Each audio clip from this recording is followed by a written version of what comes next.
The story of King Muchukunda, from the Bhagavata Purana, is a famous tale of duty, divine blessing, and the immense passage of time, yugas.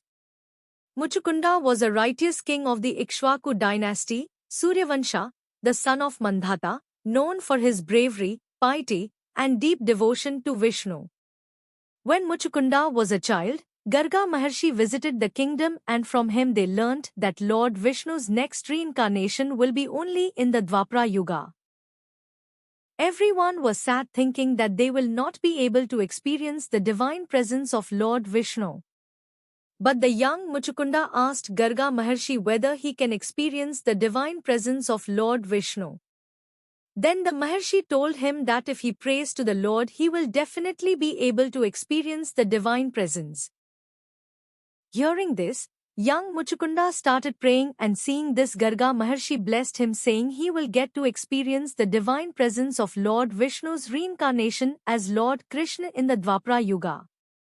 In the Krita Yuga, or Satya Yuga, the deities, Devas, led by Indra, were severely defeated by demons, Asuras.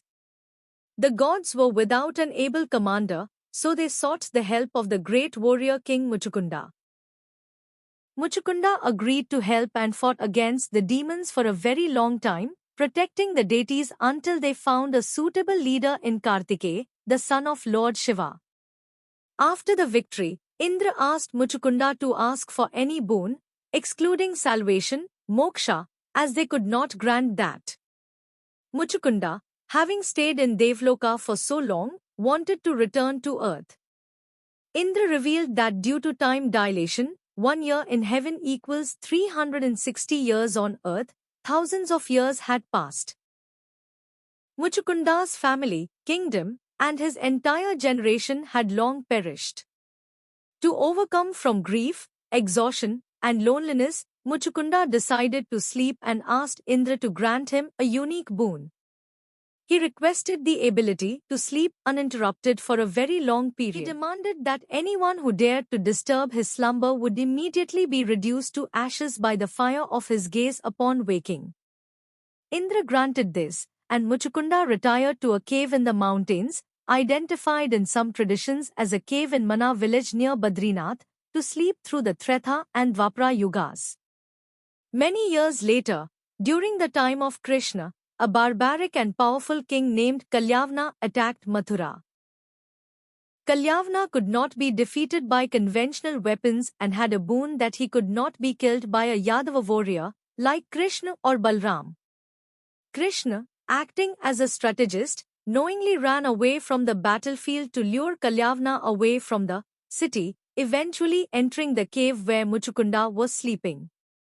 Krishna, using his divine power, covered the sleeping Muchukunda with his own yellow garment and hid nearby. Kalyavana followed the figure into the dark cave and, seeing the sleeping warrior, mistaken him for Krishna. Believing it was Krishna trying to hide, Kalyavana kicked the sleeping king, mocking him. Muchukunda woke up after ages of slumber. His eyes opened, and his anger was directed at Kalyavana. Instantly, the intense divine fire from Muchukunda's gaze reduced Kalyavana to ashes. Lord Krishna then appeared before Muchukunda in his divine form. Muchukunda was overjoyed to realize that the moment he had been waiting for all this time was to see Lord Vishnu himself. Krishna praised Muchukunda for his long sacrifice and piety. Muchukunda, having seen the ultimate truth, requested liberation from the cycle of birth and death, moksha. Krishna granted his wish, advising him to leave all worldly attachments and perform penance to purify himself completely before attaining eternal liberation. This story reveals the power of prayer from innocence, that the Lord himself blessed the devotees to attain moksha. Hare Krishna.